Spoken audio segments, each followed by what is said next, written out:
اعوذ باللہ من الشیطان الرجیم بسم اللہ الرحمن الرحیم۔ اب چوتھا، بڑے خطرناک معاملات آ رہے ہیں، ذرا توجہ سے سنیے۔ یا ایھا الذین آمنوا ان من ازواجکم واولادکم عدوا لکم فاحذروہم۔ اے ایمان کے دعوے دارو، تمہاری بیویوں اور تمہاری اولاد میں سے تمہارے دشمن ہیں، ان سے اپنے آپ کو بچا کر رکھو۔ فاحذروہم، یہی ہم پڑھ چکے ہیں پہلے لفظ، حضور سے کہا گیا تھا ہم العدو فاحذرہم قاتلہم اللہ انا یؤفکون۔ بیوی کی محبت ہے، بیوی کی فرمائش یہ ہے۔ اب میاں صاحب جو ہیں کیا کہیں، مجبوری، بچوں کو اچھے سے اچھا تعلیم دینی ہے، حلال سے نہیں ہوتی، حرام سے۔ گھر بار چھوڑو، ملک چھوڑو، جاؤ باہر، بوڑھے ماں باپ مر رہے، پانی دینے والا کوئی نہیں، اور ڈالر اور پیٹرول ڈالر کمانے کے لیے بیٹے گئے ہوئے باہر، کیا کریں؟ مکان بنانا ہے، یہ کرنا تھا، وہ شروع کی تھی، کوٹھی شروع کی تھی، وہ ابھی تک مکمل نہیں ہوئی ہے، وغیرہ وغیرہ۔ اور کہیں اگر اللہ نے توفیق دے دی ہے دین کی طرف بڑھنے کی اور کام کرنے کی، تو سب سے پہلے تو آڑے آتی ہے عام طور پر بیوی۔ دماغ خراب ہوا آپ کا، وہ بھی تو بڑا دیندار ہے، آپ سے زیادہ لمبی داڑھی ہے اس کے، وہ تو ساری رشوتیں بھی لیتا ہے اور یہ بھی کرتا ہے وہ بھی کرتا ہے، آپ ہی بڑے دیندار بن کر آ گئے۔ ناشتے پہلے ہوتے تھے پراٹھوں کے اور انڈوں کے، اور اب مل رہی ہے سوکھی روٹی، ظاہر بات ریزنٹمنٹ تو ہوگی۔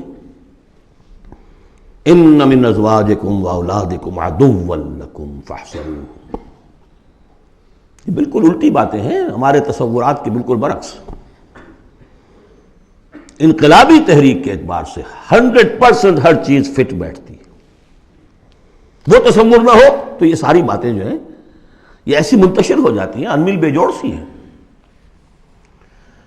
یا ایھا الذین آمنوا ان من ازواجکم واولادکم عدوا لکم فاحذروہم، لیکن اس کے ساتھ ہی دیکھیے بیلنس کیا ہے، یہ میرے نزدیک قرآن مجید کے اعجاز کا ایک بہت اہم مقام ہے، جہاں ایک طرف یہ بتا دیا چوکس رہو، چوکنے رہو، سانپ کی طرح ہوشیار رہو، بیوی اور اولاد کی محبت تم سے کوئی غلط کام نہ کرا دے، لیکن یہ بھی نہیں کہ گھر کو آپ میدان جنگ بنا لیں، بلکہ معاف کرو، بخش دو، ساتھ یہ بھی ہے بیلنس کا ہے۔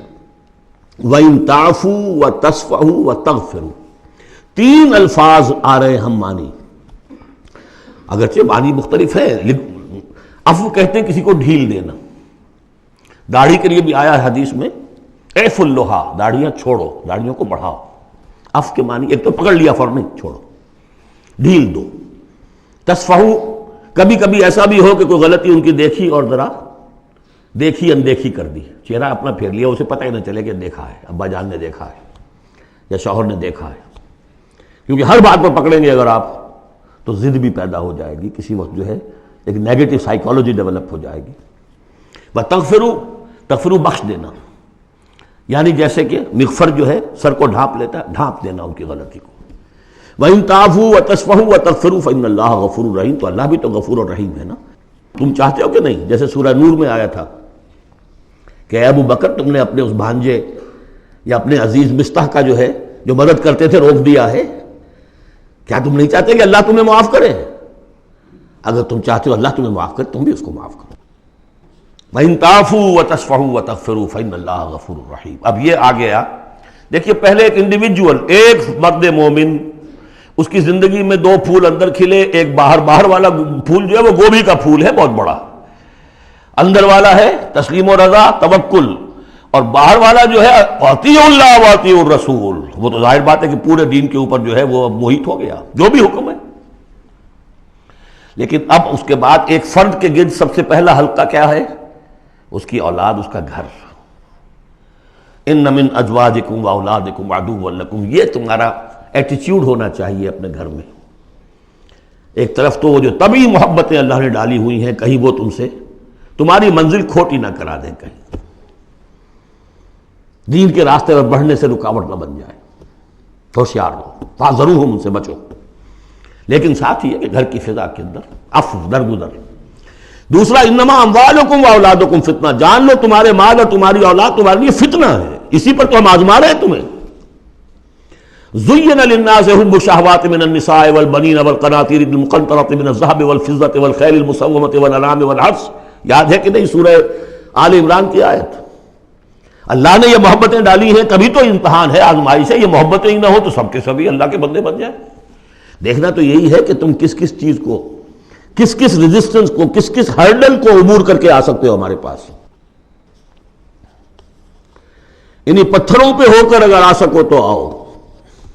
میرے گھر کے راستے میں کوئی کہکشاں نہیں ہے. جنت جو ہے وہ بہت ناپسندیدہ چیزوں سے گھیر دی گئی ہے. تو یہ اموال اولاد یہ تمہارے لیے فتنہ ہے. جانچے جا رہے. اولاد کو کیا بنانے کی فکر کی تھی تم نے؟ بندہ مومن بنانے کی فکر کی تھی یا ایک پیسہ کمانے والی مشین بنانے کی فکر کی تھی؟ اور اچھی طرح جان لیجئے کسی شخص کے دل میں ایمان کتنا ہے اس کا اصل انڈیکس وہ یہ ہے کہ وہ اپنی اولاد کو کیا بنا رہا ہے. اس نے خود کتنا ہی بہروپ جو ہے وہ بنا بیٹھا ہو، بہت بڑا عالم دین اور مسند نشین اور بہت بڑا صوفی اور بہت بڑا مرشد، لیکن یہ دیکھیے اس نے اپنی اولاد کو کیا بنانے کی کوشش کی ہے. اس کا اصل جو باطن ہے وہ وہاں نظر آئے گا. ویلیوز جو اس کے اندر ہیں وہ وہاں نظر آئیں گے. اب آئی تیسری بات، انما اموالکم واولادکم فتنہ واللہ عندہ اجر عظیم. اللہ ہی کے پاس اجر عظیم ہے. اولاد سے بھی تم یہ نہ سمجھنا کہ تمہارے بڑھاپے کا سہارا بن جائے گا، یہ بھی کچھ پتہ نہیں. کیا پتہ یہی اولاد بڑھاپے میں ٹھوکریں بھی مارے. ٹھوکریں اگر پاؤں سے نہیں ماریں گے، زبان سے ماریں گے. سینہ تان کر کھڑے ہو کر کہیں گے، باتیں کریں گے، ابا جان کیا آپ باتیں کرتے ہیں، دقیانوسی باتیں آپ کرتے ہیں، زمانہ بدل گیا، آپ کو کیا معلوم. صدق اللہ العظیم.